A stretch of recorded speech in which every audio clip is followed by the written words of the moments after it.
சலாம் வைத்து கேலி பண்றோம்.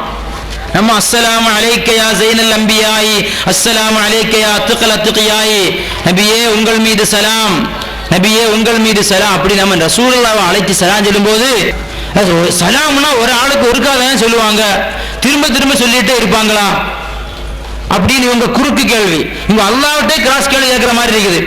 காரணம் ஸலவாத் அதிகமா சொல்லுவோமா இல்லையா? அந்த ஸலவாத்தை போல அதிகமாக சலாமும் நீங்கள் சொல்லுங்கள் என்பதாக அல்லாஹ் சொல்கிறான். அப்படி பார்த்தா உலகத்தில் யாருமே தொழ முடியாது. காரணம், ஒவ்வொரு நபரும் அவருடைய தொழுகையில் அஸ்ஸலாமு அலைக்க அய்யுஹன் நபியு என்று சொல்லாமல் தொழுக கூடுமா கூடாதா? கூடாது. சரி, 2 ரக்காத் தொழுக முடிஞ்சாச்சு. அடுத்த 2 ரக்காத்தையும் அஸ்ஸலாமு அலைக்க அய்யுஹன் நபி, இனி 2 ரக்காத்து அஸ்ஸலாமு அலைக்க அய்யுஹன். இப்ப தானே சொன்ன சலாம், 2ஆவது சொல்றா. நம்முடைய இந்த சலாம் வைத்து கேலி செய்யக்கூடிய வஹாபியும் சொல்லுவான் அஸ்ஸலாமு அலைக்க அய்யுஹன் நபியோடு. அவனுடைய சலாம், அவன் சலாம் சொல்லாட்டா தொழுக கூடாது. அப்ப அவன் தெரியாம சுன்னத்து ஜமாத்துல இருக்கிறான். அஸ்ஸலாமா, சரி, ஒரு ஆள் தொழுதாச்சு, அந்த பக்கம் ஒரு ஆள் அஸ்ஸலாமு அலைக்க அய்யுஹன் நபி, அந்த பக்கம் ஒரு ஆள் அஸ்ஸலாமு அலைக்க. எத்தனை பேர்? 5000 பேர் தொழுதா எல்லாரும் அஸ்ஸலாமு அலைக்க அய்யுஹன் நபி, அஸ்ஸலாமு அலைக்க அய்யுஹன் நபி. அப்ப ஒரு 5000 பேர் தொழுறாங்களா இல்லையா?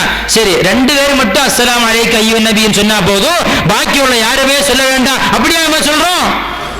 அங்க தொழ வந்த எல்லாருமே அஸ்ஸலாமு அலைக்க அய்யுஹன் நபின்னு சொல்றோமா இல்லையா தொழுகையில்? அங்க மட்டுமா? உலகத்தில் எல்லா பகுதி, இப்ப ஜும்மா நேரங்க இந்தியாவில் எல்லாம் ஏகதேசம் ஒரு நேரம் தானே ஜும்மா.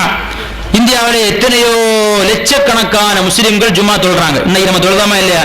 எல்லாரும் என்ன சொன்னாங்க? அஸ்ஸலாமு அலைக்க அய்யுஹன் நபி சொன்னமா இல்லையா? அப்ப எல்லாரும் சொல்லக்கூடிய சலாமை, அப்ப இவன் நம்முடைய சலாமயத்தை கேலி செய்வதாக இருந்தா அதையும் கேலி செய்யணுமே. உலகத்தில் வாழக்கூடிய எல்லா முஸ்லிம்களும் ஒரே நேரத்தில் தொழுகின்ற பொழுது அவர்கள் எல்லாரும் அஸ்ஸலாமு அலைக்க அய்யுஹன் நபி, அஸ்ஸலாமு அலைக்க அய்யுஹன் நபி சொல்றாங்களா இல்லையா? பின்பு ஏன் நம்முடைய மூலது வரக்கூடிய அஸ்ஸலாமு அலைக்கங்கிற வைத்தை கேலி செய்ய வேண்டும்? ஆம், கேலி செய்யணும். நீ செஞ்சாதான் நபிகள் நாயகம் ஸல்லல்லாஹு அலைஹி வஸல்லம் சொன்ன செய்திகள் எல்லாம் உண்மையாகும். இப்போ அல்லாஹ் தஆலா எல்லாரையும் சொர்க்கத்தில் விடுவதாக அல்லாஹுக்கு தீர்மானம் கிடையாது. நரகத்தை அல்லாஹ் படைச்சிட்டு சொல்றான், என்னது? ஷைத்தான் சொன்னல அம்ல அன்ன ஜஹன்னம மின்க வ மினல் ஜின்னத்தி வன்னாஸ். ஷைத்தானே, இப்லீஸ், உன்னையும் உன்னுடைய கூட்டாளிகளையும் கொண்டு நரகத்தை நிரப்புவேன். அதனால உலகத்தில் எல்லா முஸ்லிம்களும் சொர்க்கத்துக்கு போவாங்க ரசூலுல்லாஹ் சொல்லவே இல்லை.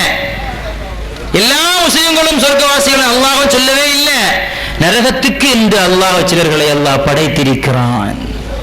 அப்படிப்பட்டவர்கள் ஒரு பாவமும் செய்யாம நரகத்துக்கு போலாமா? அதுவும் கூடாது. அப்ப அதனால சில பாவங்கள் அவங்க செய்யணும். அதனால் இப்படிப்பட்ட மோசமான வேலைகள் எல்லாம் செய்து கொண்டிருக்கிறார்கள்.